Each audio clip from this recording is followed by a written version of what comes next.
How you doing, Tennessee? Good. You know, this is the first time in my life that I have ever set foot in southern soil in the United States.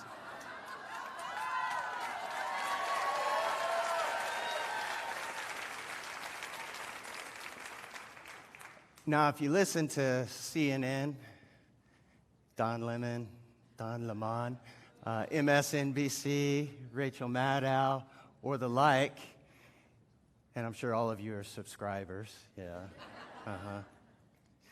If you listen to them, and if I listen to some of the text messages that I got from concerned friends, some of them more on the leftist side, they were really concerned about my safety here. They really were.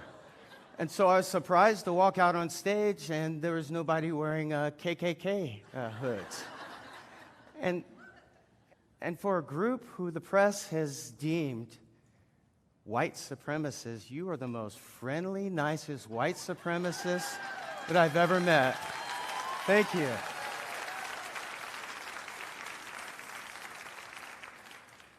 That's some crazy stuff. We're going to talk a little bit about crazy. I'm going to teach you a little bit, a couple minutes of some neuropsychology, the neuropsychology of crazy. And as we see here, the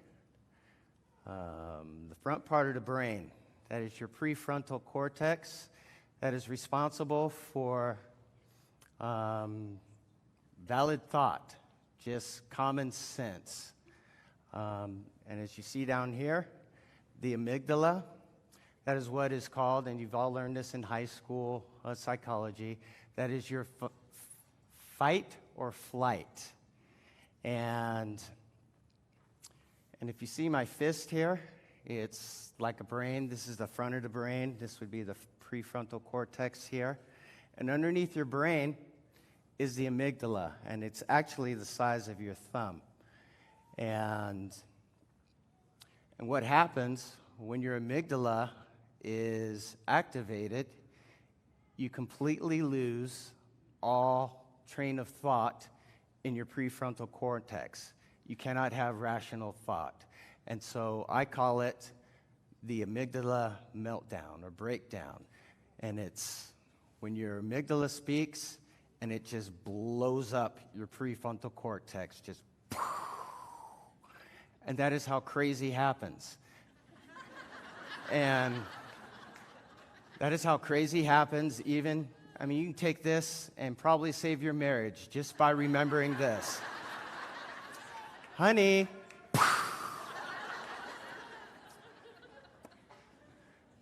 Activists, and you'll see them. In my own hometown in Salt Lake City, our president of the Black Lives Matter has a pretty strong hold over our educational system. And as mentioned before, I have 6 kids and 3 who are in the educational system. And she basically is the leader for all of these educational reforms that we're getting ready to see and that you may be seeing also. I just thought I wanted to play a clip from her and just give you a little idea of what I'm dealing with. I had no intention of getting involved in the critical race wars. However, I got on Facebook and I saw this clip, and she was talking about my neighbor, Natalie Klein. I didn't know her that well, but she's in my neighborhood, and she's the elected state board member, very conservative lady, a very nice person, very sweet. And she spoke out against critical race theory. Black Lives Matter spoke back and said they were coming after her and that they were going to protest. But let me show you a short clip of Miss Scott. Or not. Bro, I'd be more afraid of them than Black Lives Matter, but don't worry, Black Lives Matter is coming for you. Hard. We're coming, Natalie. Don't worry, everyone. What I need Black Lives Matter to do is call the Utah State School Board about Natalie Klein tomorrow. Okay? I'll share all of her posts in the group so you can see how racist, transphobic, homophobic this woman is. And do we put up with it? No. Honey, the days when you can discriminate against black children in Utah are over. No. She thought. She really posted that stuff and thought that we won't come at her with a protest, that we won't come with a calling campaign, that we won't come with civil rights lawsuits, that we won't file a civil rights complaint with the Department of Justice. Somebody come get your girl, because Black Lives Matter is coming. Natalie, honey, you're lucky I haven't been on Facebook. We're waiting for your apology and your resignation, because those are the only things that we're going to accept. Good luck.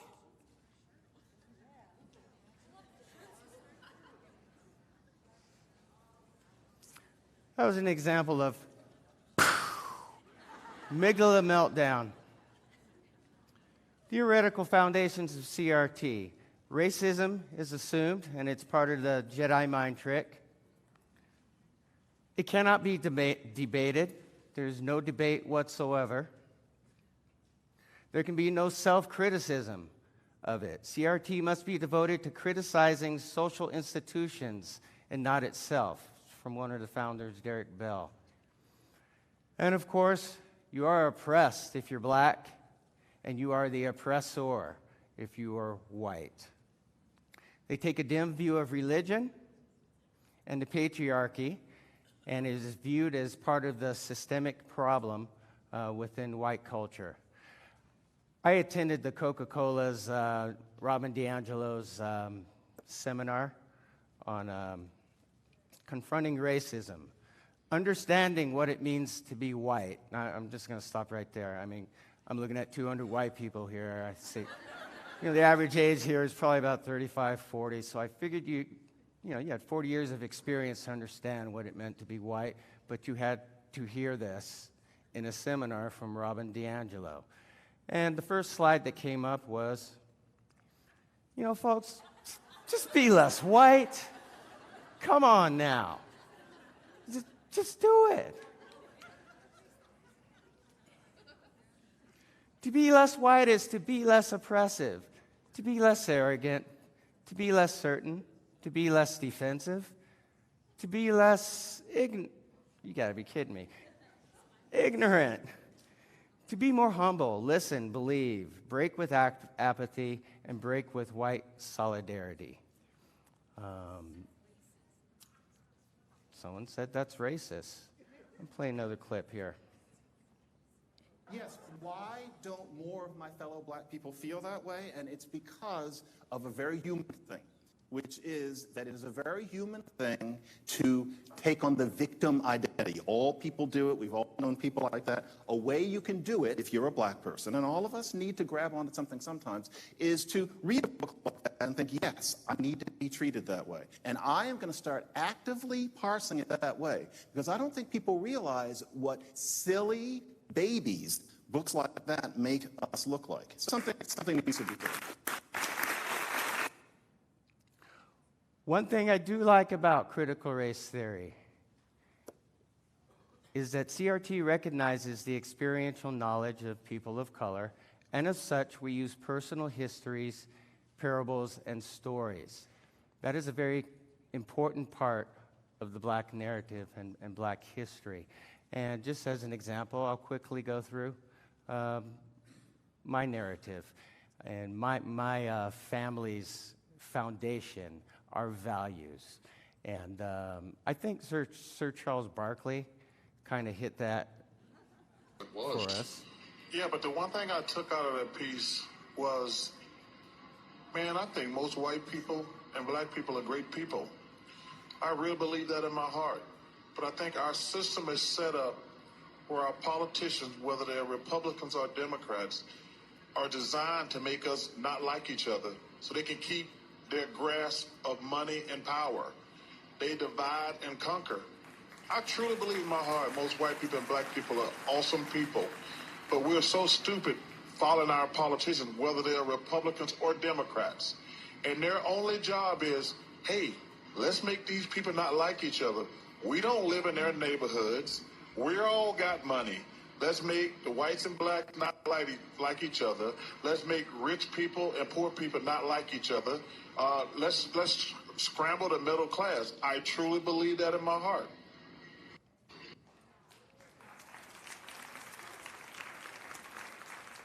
Chuck believes that, and so did my mom and dad.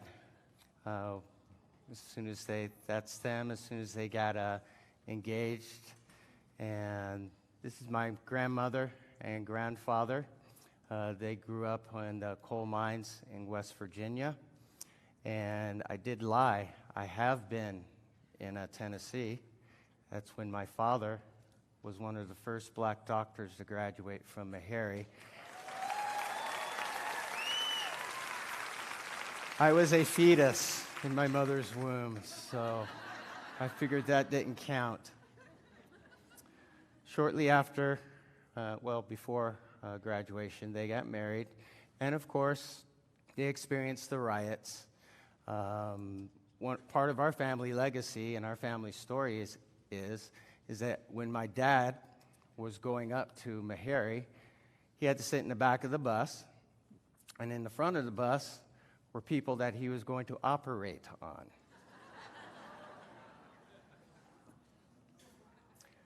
My mom today is an extremely religious Christian.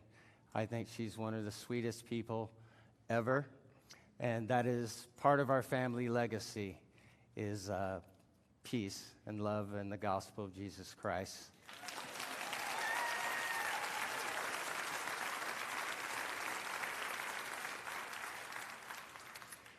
My dad, who passed away 7 months ago, thank you, he was an agnostic scientist, and they just worked. My father did not believe in victimhood.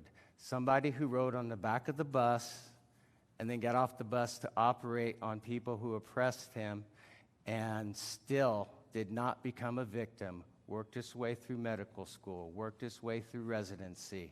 My mother also was one of the first nurses at Vanderbilt here in the 60s. And that's one of the reasons why I wanted to come back. I wanted to feel my dad's spirit here.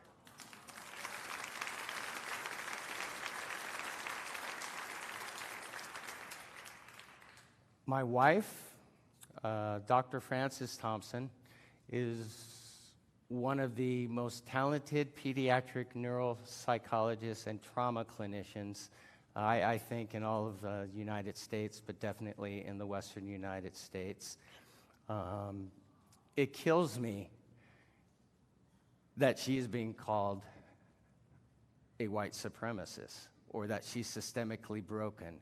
This is a woman who, alongside with her husband, worked in the Oakland ghettos and our residencies for 2 years. She was a rock star in the black community and saved hundreds of lives. So nobody can tell me that there's anything systemically wrong with that beautiful young woman.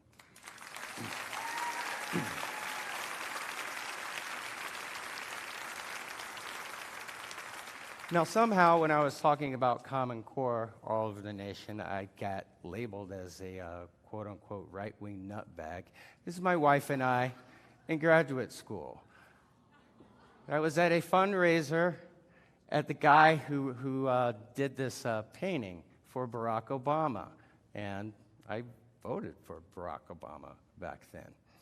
Our family is extremely diverse. This is our extended family. Many cultures, many races here. And finally, my own family. And to be honest, this is the only reason why I'm up here.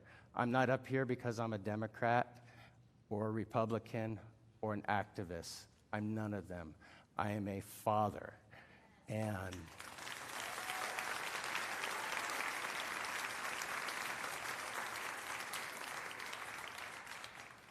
critical race theory will destroy my children.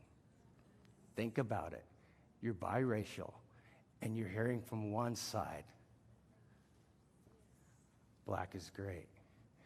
But the other side of you, it's systemically broken. You don't have to be a clinical psychologist to know what that dichotomy would do to a child or a young adult.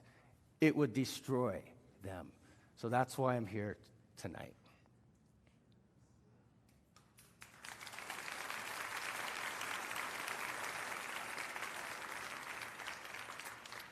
I want to talk a little bit about implicit bias and unconscious bias. And think of the word unconscious bias. That means you don't know. I mean, you right there.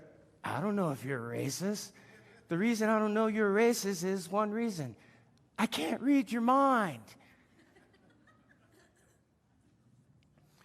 So there are problems with implicit bias trainings. But as a psychologist, there are tests for these kind of things. And there is a Are You a Racist test. It is called the implicit association test. But there's a problem with that test. It's not ready for prime time. Quoting this.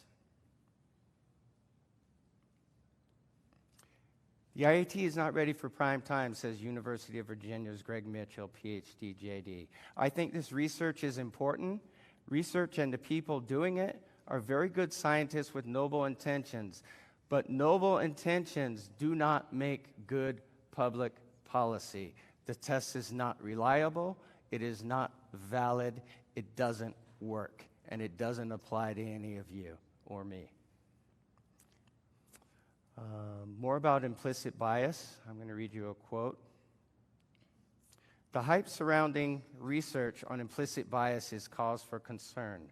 Public discussion sometimes goes far beyond and sometimes conflict with empirical evidence. It is not empirically validated.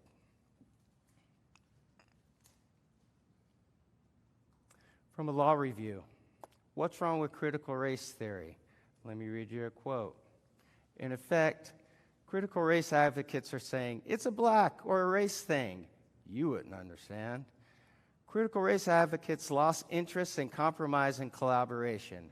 With control of the race discourse in their hands, critical race advocates could turn their attention away from the academy and towards American culture in general. And this they have done with enthusiasm, scouring the broad landscape of American life.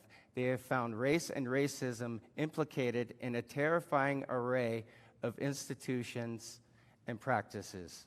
And that includes our public schools and our higher educations. And in terms of our public schools and our little ones, I want to talk a little bit about shame. Imagine being age 11 and either directly or it's implied, hey, your mom, your dad, they're systemically broken. Your great-grandma and great-grandpa or great-great-grandpa, they were slave owners. And because of them, I can't get a job. And as someone said in the back, you're bad. That's shaming. There are psychological underpinnings for the impacts of shame. I'm going to read. This is from the Journal of Anxiety Disorders, Shame and Guilt Proneness, Relationship with Anxiety Disorders in a Clinical Sample. Here's a snapshot from that.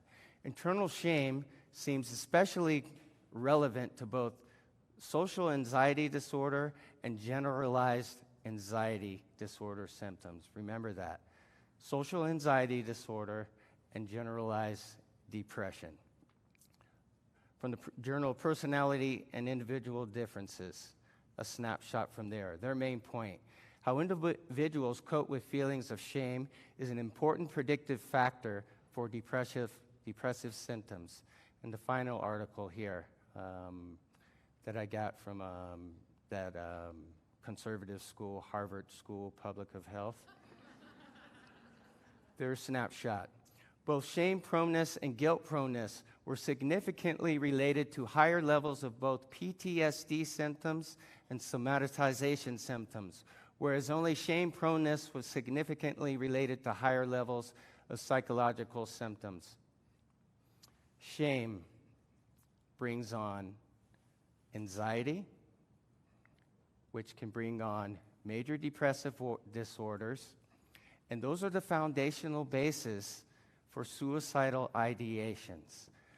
Our town in Utah, we have the 4th highest suicide rate between the ages of 11 and 17. And that is based upon anxiety and depression. As I talked about the Hippocratic Oath of do no harm, no matter what your school board does, you need to make sure that it does nothing to increase a child's anxiety or their level of depression. And shame is the number one and a very powerful way to bring on anxiety and depression, which just is another way of saying that's a very powerful way that you can be pushing your kids to suicide.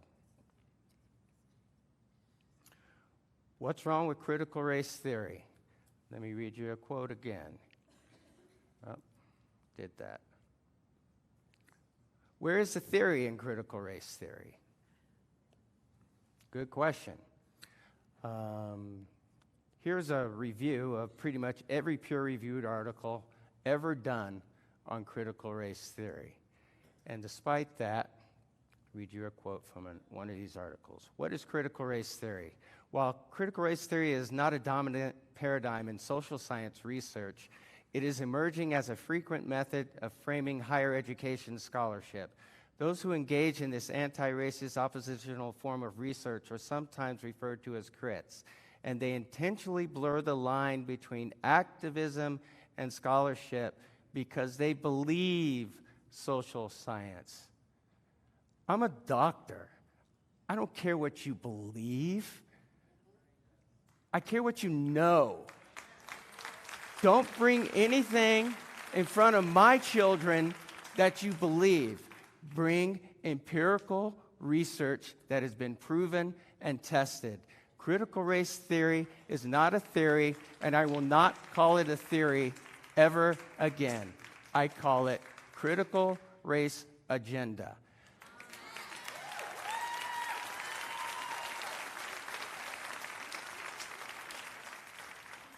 Because above all else, first, do no harm with our kids.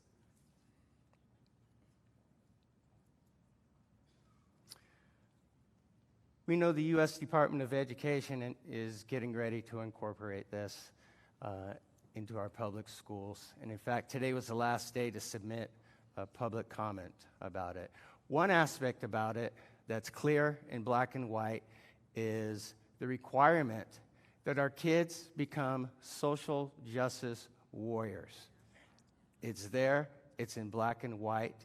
They're empowering our teachers to teach our children to literally go out into internships, into communities, to do social justice warrior activities.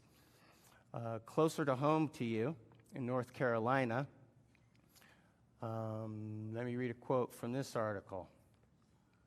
Parents, according to teachers, should be considered an impediment to social justice. When one teacher asked, "How do you deal with parent pushback?"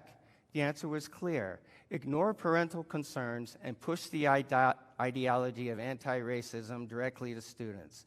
You can't let parents deter you from the work. Therefore, teachers have an obligation to subvert parental wishes and beliefs. From the district's Office of Equity and Action Plan, the document reads, even in the face of opposition, equity leaders can draw on a heartfelt conviction for what is best for students and families. In other words, the school should displace the family as the ultimate arbiter of political morality.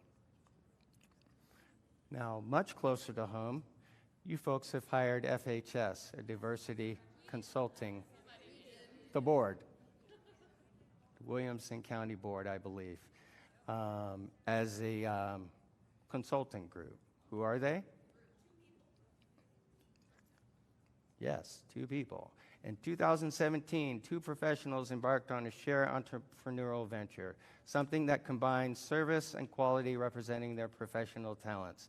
The mother-son duo recognized the need for measurable outcomes concerning diversity and inclusion efforts nationwide, and thus created Fostering Families. From their website, and they do quote something, I just want to use this as an example. Research shows unconscious bias occurs automatically because the brain relates past experience and quick decision making. That's a given. And what I do like about this is that they did not focus it on white people, because everyone has bias. And I did do a general look through their website, and I also listened to one of their podcasts.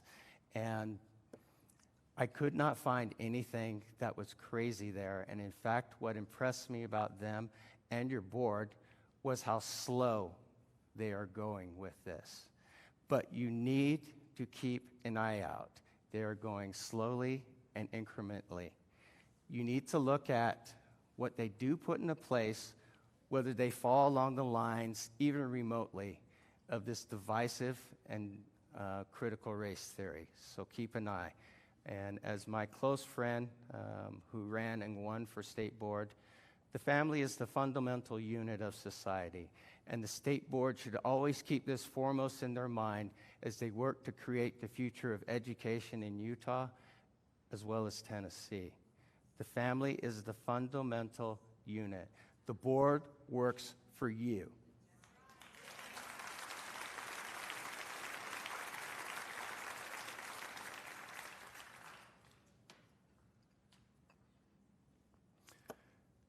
There's a price I pay for coming out and speaking against this. And of course, the Washington Post and all the woke media, they have me figured out. I just want to look at one article.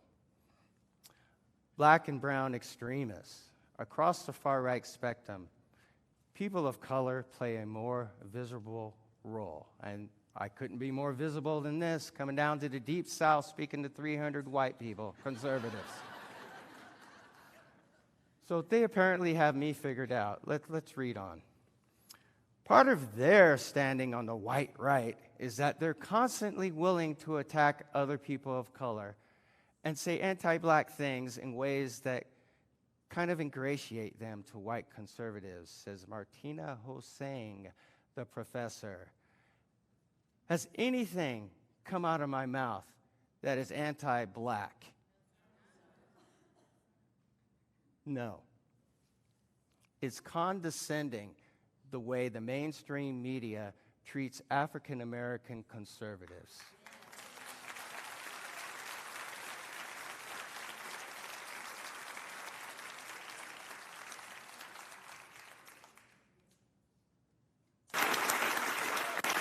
Well, what I get so much from listening to you and reading you is that you feel condescended to, which I feel like that is...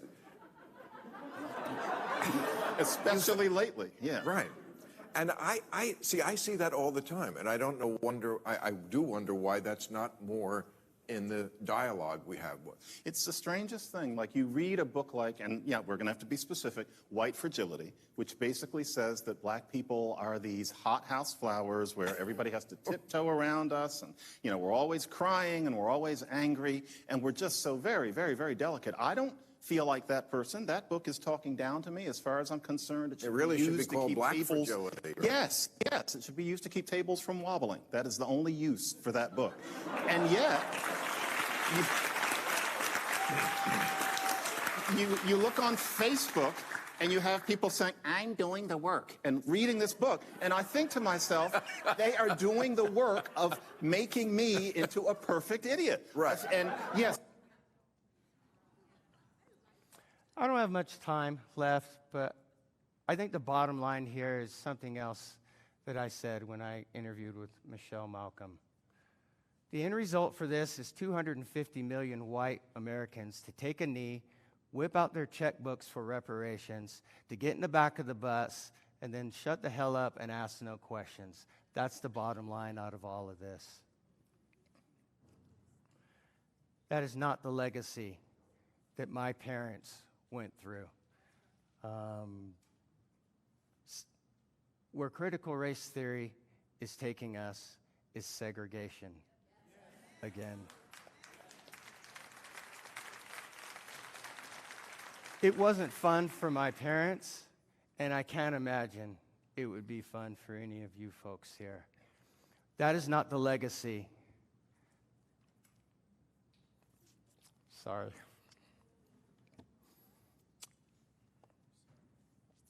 That is not the legacy my parents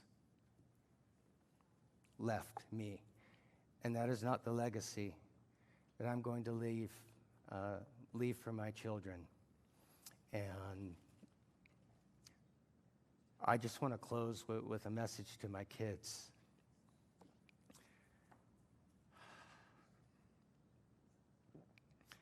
You have the right and the obligation, but especially the right, to form your own racial journey.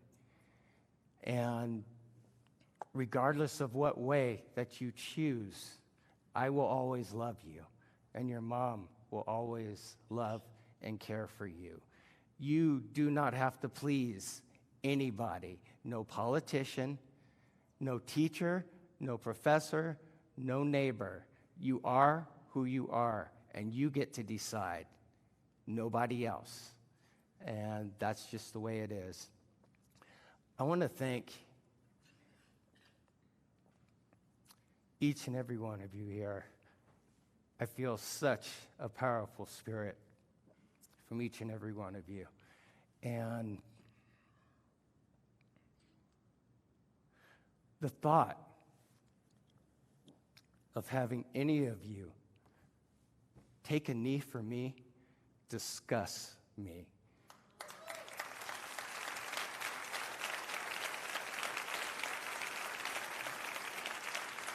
As I sit and I think of all the Caucasian people in my life who has nurtured me, from basketball coaches to professors, to my COO in my clinic, who is my best friend, who came out here today, who has nurtured my own children, my neighbors who were there when we miscarried a child and when we've had other tragedies. There was no talk of black and white and systemic racism or that kind of stuff. The only talk was love. And I want to thank you all for the love that you showed me. Thank you.